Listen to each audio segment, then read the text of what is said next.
안녕하십니까. 대반야바라밀다경, 대반야경이지요. 7회차 서일본입니다. 탕태종 문왕 서설에 이어서 지난 시간부터 우리가 초분의 제1 연기품으로 들어갔는데요. 잠깐 되살펴보면은요, 연기품 1 해서 삼장법사 현장봉 조욕했는데, 자, 여시함은 이와 같이 나는 들었다. 어느 때 박가범이 왕사성의 취봉산 정상에서 큰 필주 비구 대중 1250인과 함께 계셨다. 모두 아라한으로서 모든 번뇌가 다하여 다시는 번뇌가 없었고, 참된 자제를 얻어 마음이 바르게 해탈하고 지혜를 바르게 해탈하여 잘 길든 슬기로운 말과 같았고, 역시 큰 용과도 같았으며, 잘 길든 말과 같았다. 또 그 지혜와 위엄은 용과도 같았다. 그랬는데 그 1250인이 전부 아라한이다라고 했어요. 아라한. 아라한이다라고 하면 우리는 일반적으로 깨우친 자를 표현하지요. 부처님 제세시에는 깨우친 자를 아라한이다라고 했는데요. 나중에 이제 대승불교가 일어나면서 부처님도 아라한이다라고 하면 차별이 없어서 안 되는 거 아니냐 해가지고 나중에 이제 부처라는 용어도 나오게 되고요. 아라한은 그냥 성문의 소승으로 몰아붙이고 깨달은 자는 부처다라고 해서 용어가 나오기 시작했죠. 아라한이다라고 하는 것은 상좌부 불교에서는요, 테라바다다 이렇게 표현하죠. 아라한이 되는 것이 불교 수행자가 추구해야 할 목표다라고 보고 있었죠. 빨리어 불교 경전에서는 아라한이 되기 위해서 미욕을 끊고 성자의 대열에 들어야 하고, 또 탐욕과 증오와 미망을 줄여야 하며, 죽은 다음 새끼나 무새끼에 나면 아라한의 경지에 이르게 된다라고 했는데, 아라한이 되는 4단계를 다음과 같이 밝히고 있죠. 자, 우리가 육도윤회를 벗어났어요, 완전히. 그래서 이제 성문과 연각이 됐단 말이죠. 내가 공하다, 내 것은 공하다는 이치를 알아서 육도윤회를 벗어나서 이제 성문이 된단 말이죠. 성문이 되는 것은 내가 공하다라고 하는 진리를 깨우쳐서 성문이 됐기 때문에 법이 있다라고 하는 관점에서 우리가 보고 있지요. 그래서 성문과 연각을 외도 못지않게 소승이다, 또 이렇게 배척을 많이 해요. 대승경전에서는. 왜 그러느냐, 법이다라고 하는 것도 만법이다 공한데, 법의 공함을 모르고 법이 있다라고 하는 사고 관점에 빠져 있기 때문에 외도와 비슷한 그런 여건으로 몰아붙이는 경우가 많이 있어요. 일단 어떻게 됐든 육도윤회를 벗어났어야 하근기, 이 근기에서 벗어나서 육도윤회를 벗어나가지고 결국은 성문이 된단 말이죠. 성문 연각이 되는데, 성문이 일단은 진리를 배워서 깨우친 자예요. 들을 성자에다가 바로 뭐예요? 성현이 됐다라고 해서 결국 들어서 깨우침을 얻은 자를 우리가 성문이다라고 표현을 해요. 주로 성문은 사성제 8정도를 터득해서 깨우침을 얻은 자들을 이야기를 하고요. 이거와 같은 레벨에 있는 것이 이제 연각이다라고 하는데, 연각은 12연기법을 깨우쳐서 연각이 됐다라고 하는데, 냉정히 살펴보면 부처님도 본래는 연각이었죠. 스승이 없었어요. 혼자 연기법을 깨쳐서 부처에 이르렀다. 결국 보살의 경지에 이르러서 부처가 된 그런 여건이다라고 보고 있는데, 성문이다라고 하는 것은 가장 중요한 게 사성제 8정도를 배워서 깨우침을 얻은 자들이다 이렇게 표현을 해요. 그래서 나와 내 것은 공하다는 이치를 알고 아직 법에 대해서는 공한 이치를 모르는 단계를 이야기를 하지요. 그래서 우리가 깨우침을 얻었다라고 하는 것은 성문에 4가지 과가 있죠. 처음에 이제 수다원과가 있고요, 또 사다함과가 있고요, 또 아나함과가 있어요, 또 아라함과가 있어요. 이게 제가 여러분들한테 수도 없이 강의를 해드렸던 건데, 일단 어떻게 됐든 우리가 반야경에 나오니까 반야경에서 다시 여기에 적합한 그런 가르침으로 배움을 얻도록 하고, 수다원가다라고 하는 것은 바로 빨리 원어로 보면 쏟다빤나다 이렇게 표현을 해요. 전향이다.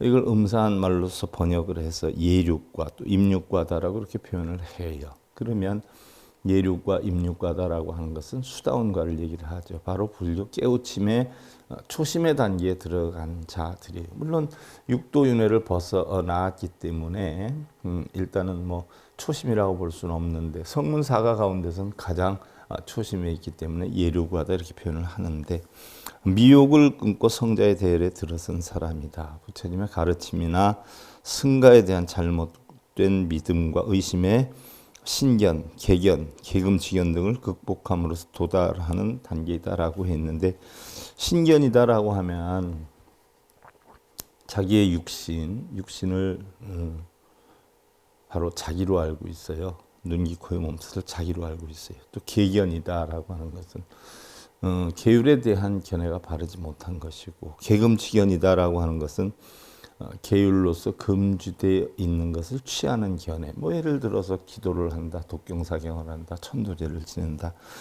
이게 다 계금지견에 해당이 되는 거죠. 그런데 이것을 다 극복한 사람. 쉽게 예를 들면 우리가 천상에서 지옥까지 육도를 윤회를 하는데, 지장보살이 육도를 윤회하는 중생들을 구제하는 임무를 맡았지 않았어요? 그런데 이 천상과 지옥의 육도 윤회를 하는 중생들이 결국 내가 있다라고 하는, 나와 내가 있다라고 하는 아와 아소에 빠져 있기 때문에 결국 육도 윤회를 못 벗어나고 극락하고자 서원을 세워서 극락에 가려 하고 지옥으로 안 떨어지려고 하고 육도 윤회를 벗어나려고 한단 말이죠. 그래서 육도 윤회를 벗어나기 위해서 지장보살 사상을 보면 제일 높은 자리가 천상과 인간이란 말이죠. 그래서 천상과 인간에 태어날 수는 있어서 천상과 인간에 태어나서 다시 또 육도를 한다라고 해서 우리가 지장령 공부할 때 수도 없이 공부를 했던 것이고요. 이제 여기에서 벗어나는 게 성문인데, 성문에서 처음 단계가 수다원과예요.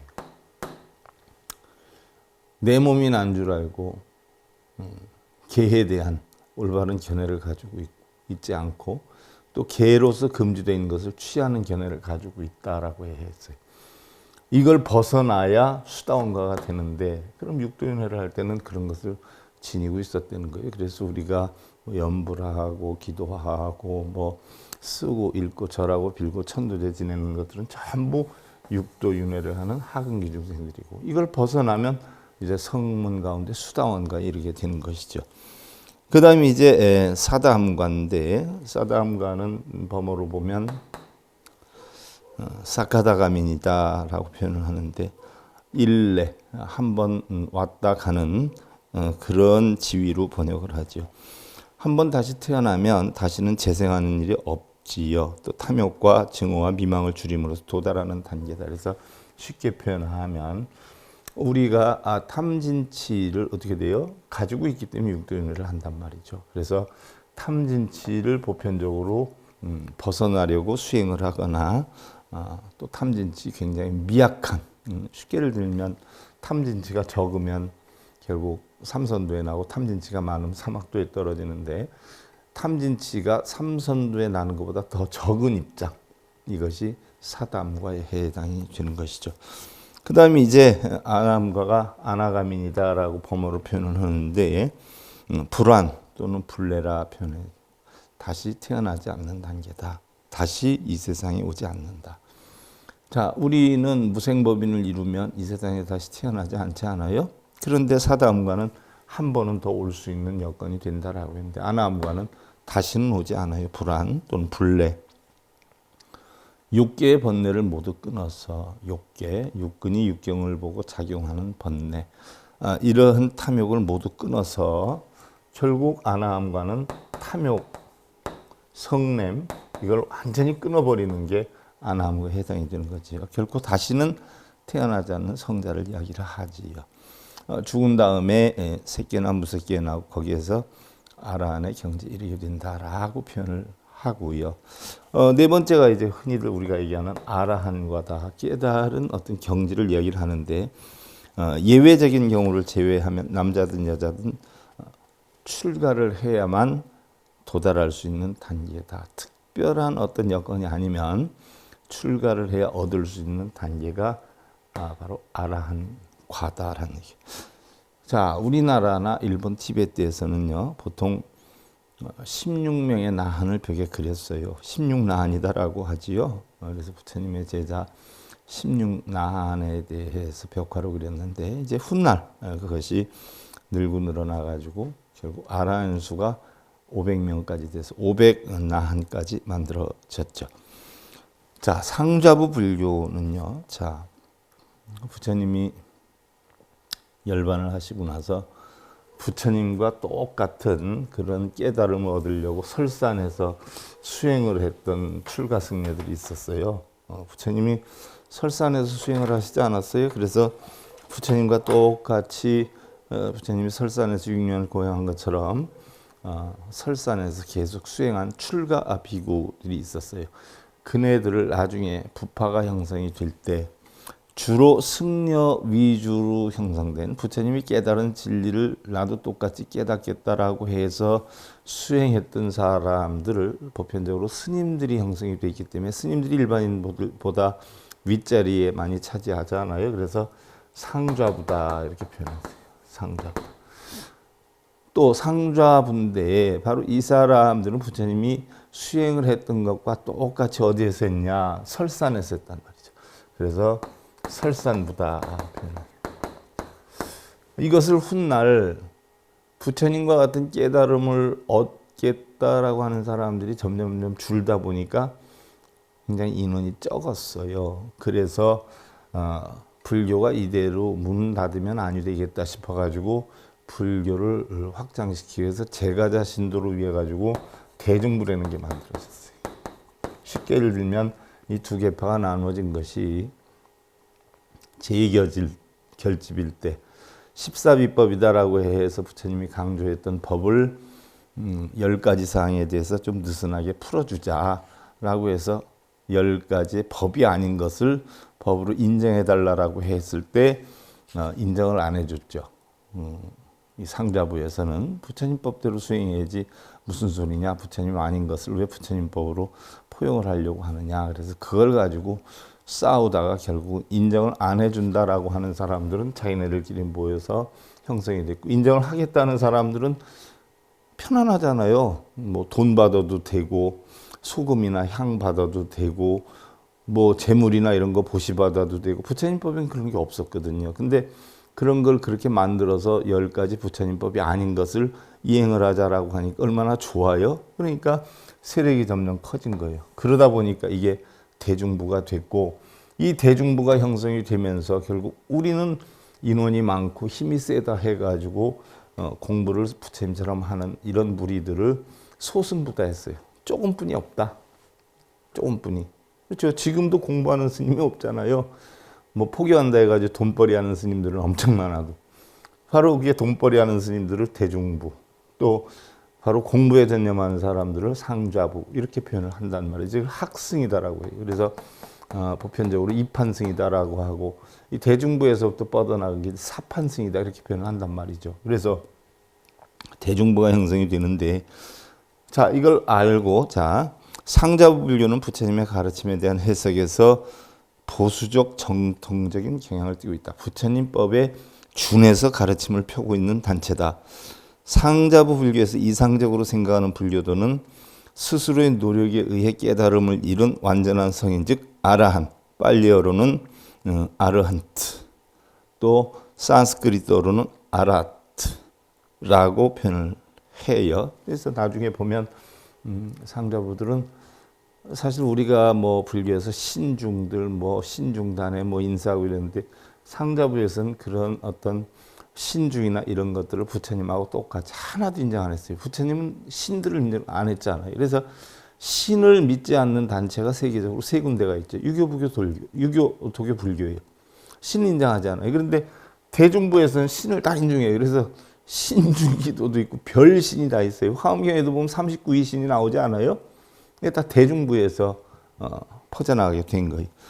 이 대중부에서 이제는 뭐예요? 부처님은 남을 위해서 보살도를 실천했으니까 우리가 보살도를 실천하자 해가지고 여기서 빠져나오는 게 대승부예요. 이 대승부들이 처음 어떻게 시작이 됐냐. 공부하기 어려우니까 우리는 탑돌이 하면서 아미타불 한 번만 불러도 소원성취 할 수 있어. 누구나 할 수 있죠. 그러니까 소원성취 하려고 모이는 거예요, 엄청.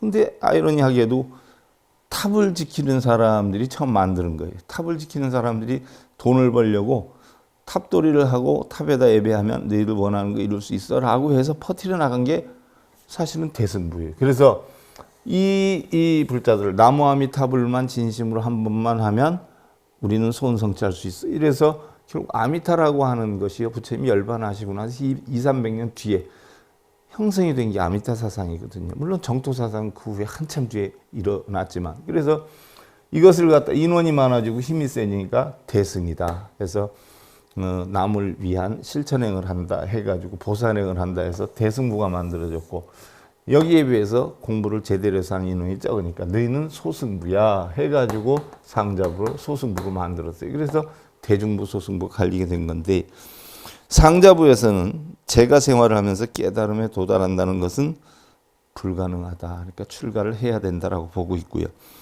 역사적 인물로서의 서가모니 부처님은 완벽한 스승으로서의 깊이 공경하는 마음을 지니고 있지만 대승불교의 사원에 숭배하는 신격화된 다양한 부처와 보살은 받들지 않는다. 여기에서는 신격화해가지고 요술 부리고 마술 부리고 신을 섬기고 이러잖아요. 그래서 소승부에는 인정하지 않아요. 왜? 우리는 부처님법 그대로 봉행을 한다. 그러나 대승부는 그렇게 해서 누가 부처님법 어려운데 다 따라오겠느냐. 일단 불교라고 하는 울타리 안에 집어넣고 보자.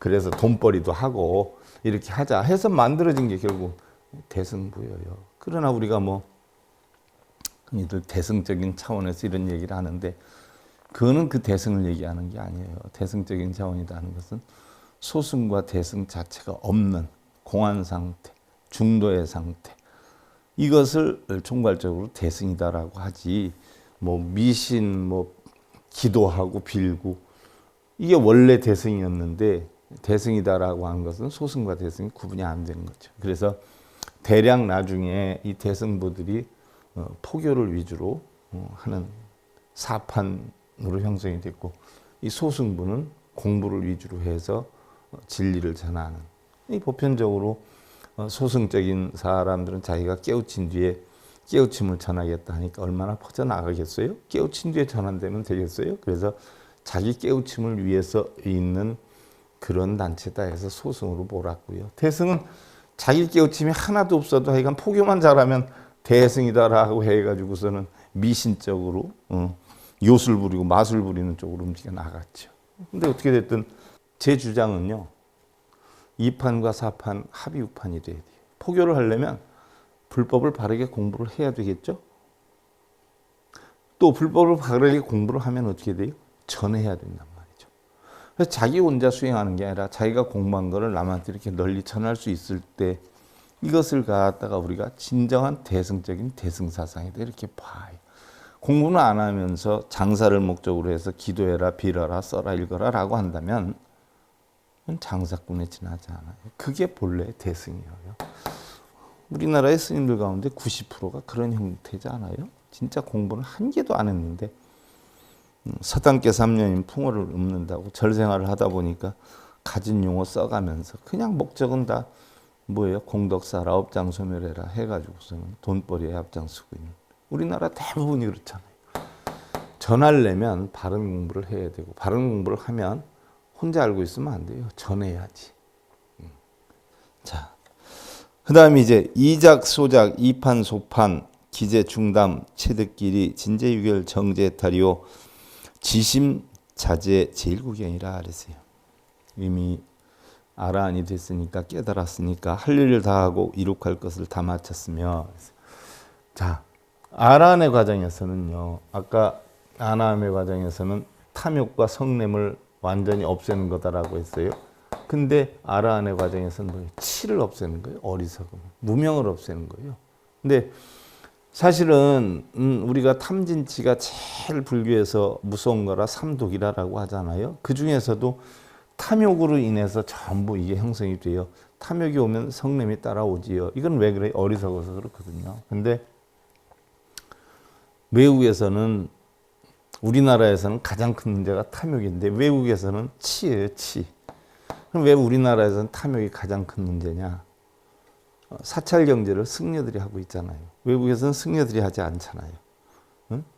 뭐 공무원처럼 다 한단 말이죠. 승려는 뭐 돈 관리할 수도 없고 사찰 관리할 수도 없어요. 다 관리처에서 하지. 그러니까 우리나라에는 스님들이 다 하니까 스님들이 전부 탐심에 빠져가지고 돈에 빠져가지고 맨날 돈 싸움만 하잖아요. 주지 싸움, 무슨 권력 싸움에서 그게 다 돈 싸움이거든요. 그래서 우리나라에서는 탐욕이 제일 큰 문제예요. 근데 다른 나라에서는 탐욕이나 성냄이 문제가 하나도 안 돼요. 왜? 승려가 됐다 하면 모든 것은 내려놓게 되거든요. 그때부터는 뭐예요? 지혜만 깨치면 돼요. 그래서 가장 어려운 거를 바로 무명을 벗어나는 지혜를 깨치는 것을 바로 아라한이다라고 했는데 우리나라에서는 이것부터 안 되고 있죠. 이게 뭐예요? 수다원가부터 안 되잖아요. 돈벌이 앞장서서 불교법이 아닌 걸 불교법으로 해가지고 꼬드겨서 하는. 우리나라는 1차적인 여건부터 되지 않아요. 그래서 이제는 아라한이 되어서 할 일을 다 하고 이룩할 것을 다 마쳤고 모든 무거운 짐을 버려서 자기의 이익을 얻었으며 모든 생존의 번뇌를 다해서 바른 해탈을 알았으며 마음이 자제해서 제1의 구경에 이르렀다라고 했어요. 구경에 이르렀다. 구경.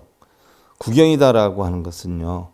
보살의 수행이 원만해서 궁극적이고 완전한 깨달음을 얻어서 부처가 되는 경지를 구경이다라고 하죠. 그래서 구경열반이다라고 우리 하지 않아요? 무명의 번뇌를 완전히 없애고 본각, 본성의 이치를 깨달은 그런 경지를 얘기를 하지요. 그래서 아라한에 이르렀으니까 아직 아라한에 이르렀으니까 성문에 해당이 돼요. 이 단계에서 뭘 또 깨쳐야 돼요?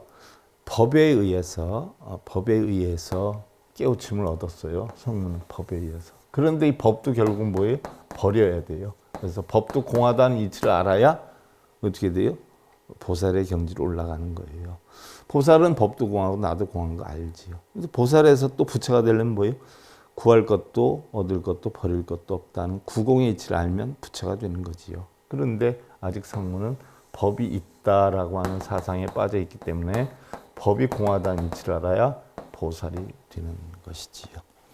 제아난다 독고학지 즉 예류과 대가섭파 이위 상수라 그랬어요. 홀로 배움의 자리에 있어서 예류과에 있는 아난다는 이 당시에 아난이 예류과에 있었다는 거예요. 예류과다라고 하는 것은 아까도 얘기했지만 바로 수다원의 과정에 있는 거.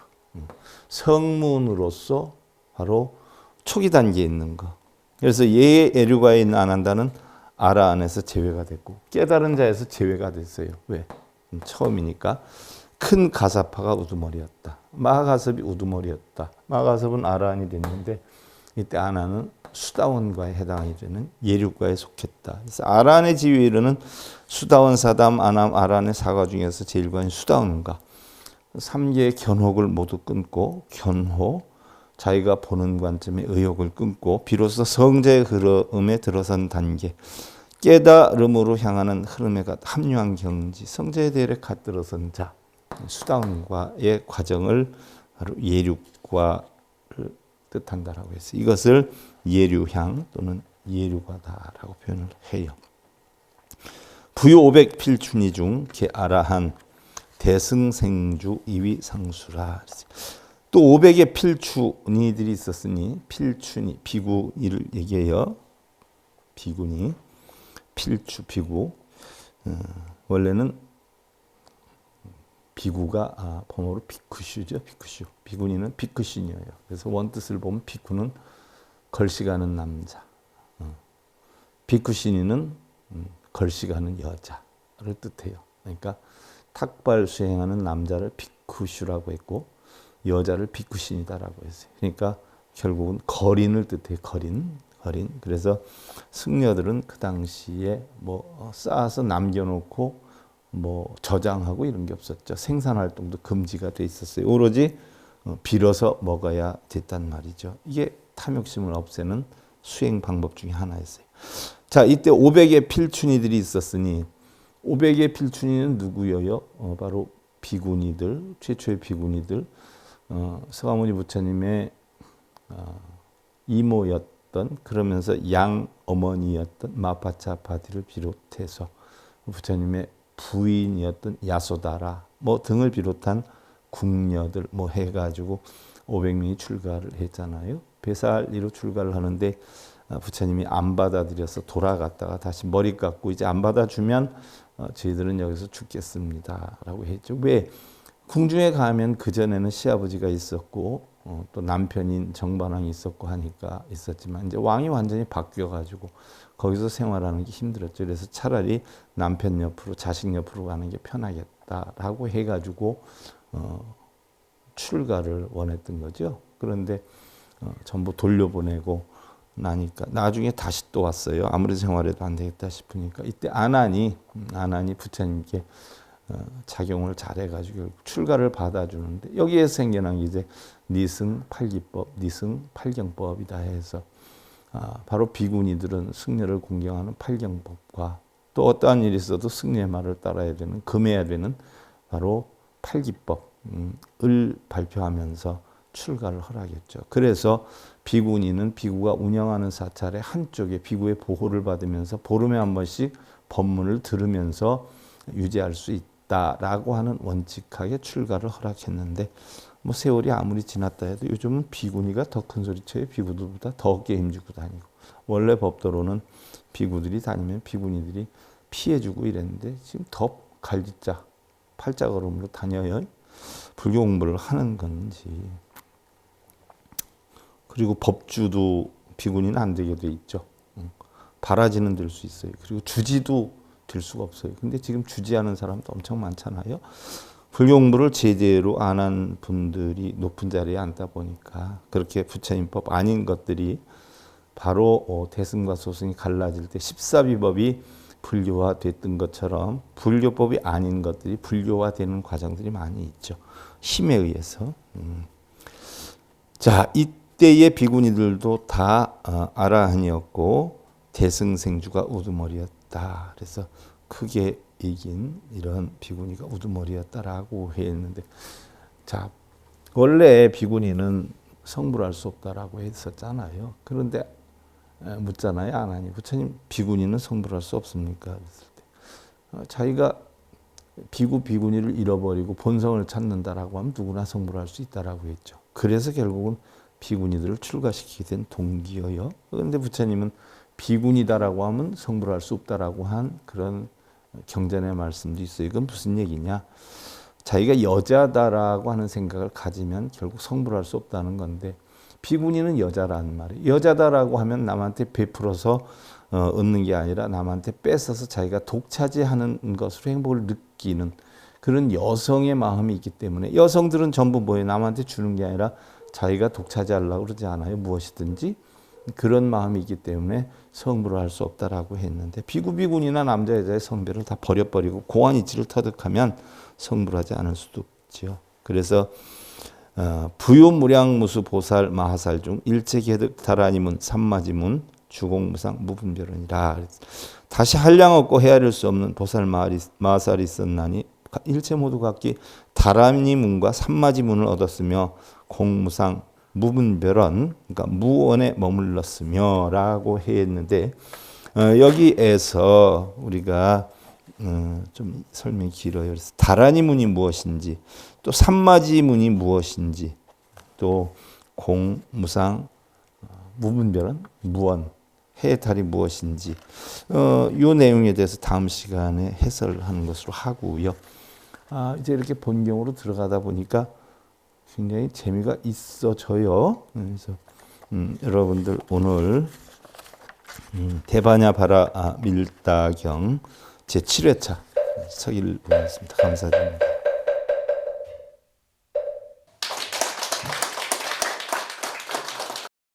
행복으로 가는 징검다리에 서길봉 스님이 여러분들을 초대합니다.